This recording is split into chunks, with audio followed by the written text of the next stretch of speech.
Chez Trust Society, j'ai différentes missions. Je m'occupe du référencement naturel du site, mais je m'occupe aussi de la création de tout notre réseau de boutiques. On avait envie de retranscrire ce qu'on fait depuis 3 ans au niveau digital, mais en physique. Et donc avec Pablo, on a décidé d'ouvrir une première boutique dans le centre commercial de SoWest. Donc c'était un nouveau métier qu'on avait à apprendre et qu'on a dû complètement défricher pendant plusieurs mois.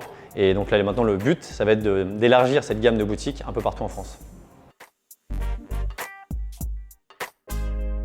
Chez Trust Society, on recherche à peu près tous les types de postes. Ça va du marketing, avec des gens qui apprennent, qui savent bien écrire, qui vont pouvoir nous aider sur le SEO, sur faire des pubs sur Instagram. On va aussi avoir besoin de vendeurs en boutique. On va avoir besoin de personnes qui vont nous épauler, Pablo et moi, sur les opérations au quotidien.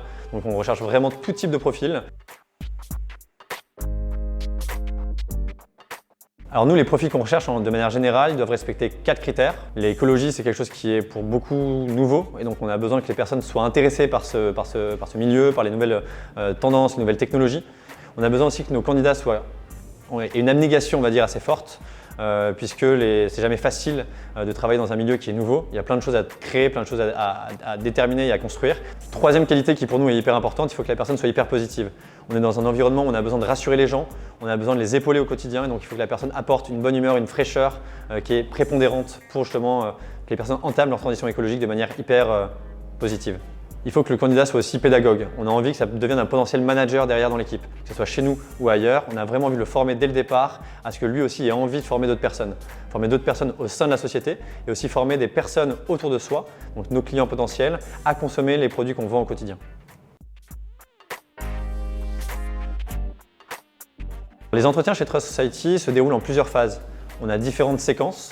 En général, on demande de faire 2 cas. Je ne vais pas dévoiler les types de cas qu'on donne, mais en général, il y a souvent des cas sur la rédaction pure, parce qu'on a besoin d'une personne dans l'équipe que les personnes rédigent bien. Que ce soit pour des posts LinkedIn, que ce soit pour les pages produits, que ce soit pour des pubs Facebook ou Instagram, on a besoin de personnes qui rédigent bien. Deuxième cas pratique qu'on donne, c'est un cas en général plus opérationnel qui permet de voir comment la personne va réfléchir.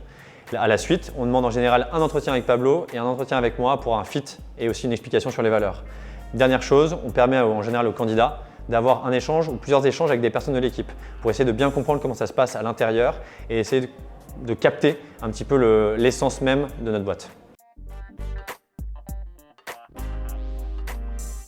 Travailler dans une entreprise à impact, c'est une motivation au quotidien qui est assez dingue, qui nous permet à Pablo, à l'équipe, à moi, de bouger des montagnes alors qu'au départ, j'étais totalement immobile et c'est une vraie stimulation qui est assez dingue.